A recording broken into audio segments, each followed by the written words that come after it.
So do you believe that all diseases, like chronic disease, all ailments really start on that vibrational, energetic, spiritual level?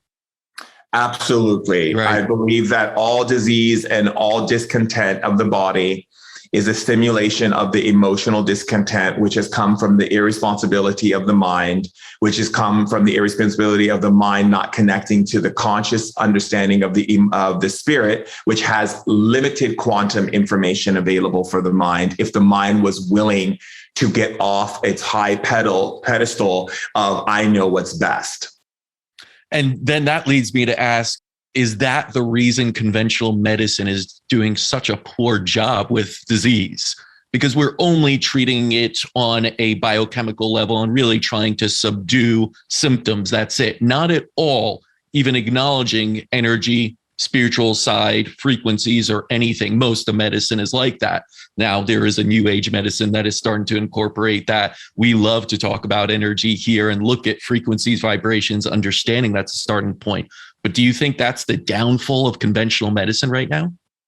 I think the downfall of conventional medicine is not just the fact that they're doing it from that perspective. It's just that it's based on the structure of how it's set up. Conventional medicine is governed by a system that doesn't want people to get better. So they're not giving them the tools or the ability or the knowledge to be able to use the full functioning understanding of what it means to bring someone back into what we call sustainable health. The understanding of conventional medicine is built upon an old sorcery system, which is basically the symbol of the Candace, which comes from ancient shamanism. It's the two snakes and the angel wings.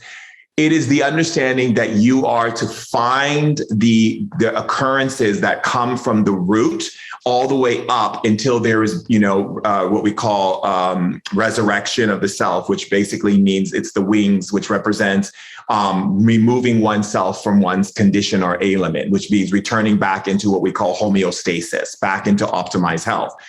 Our system isn't built on that. Our system is built in using that symbolism, but it's not built in the understanding that the system needs there to be codependency. The system needs there to be some form of continuous progression of decline of health.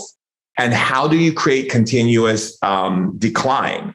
You have to leave out a huge portion of what the medical world is looking at. So again, when you think of functional medicine, there's a certain amount of what they call synthesis that they pay attention to in the human body that they can see is out of alignment. And therefore, they go to those causes first before they decide to cut something or drug it or give it something. They have to look at what caused these situations. What were the markers? Well, see, in conventional medicine, they only look at a small amount of markers. So they only look at the small amount of markers and they base their ideas on what we call repetition through doing analysis on, okay, well, we gave this medicine to this many people with this many ailments. And so therefore, those ailments that they had, these were the results of it scientifically and through the things that they did. So we're going to put this medicine on the availability for doctors, but we're going to tell doctors they can only give it to this people and they have to give it this much. So it's become a business. So once business gets involved in the medical world, then it's not about bringing people to health. It's about making money, making profit, and capitalizing on the downcline of people's immune system or health or, vibrancy or whatever it may be. And in shamanism, there's an old saying that says that the moment business or any form of energy gets involved in health, the people who are involved change the system to make it so that people are more available to be ill and be sick than it is for them to get better. Because the idea of getting someone better has to be a selfless act of service providing them with the ability to bring back themselves back to homeostasis because we need them that way because the tribe needs them. So that's old tribal culture.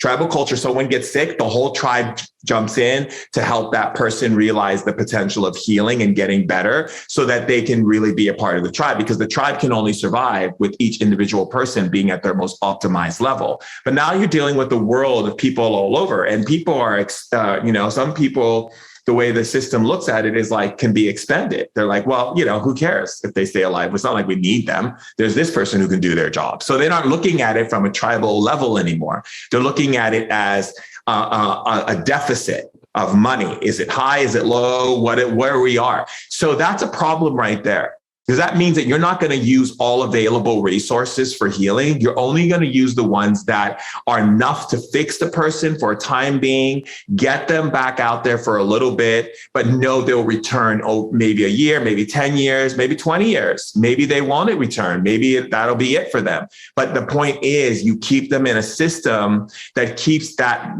number going higher and higher and higher. And when you see it dip, then what do? You create something to make sure they get sick.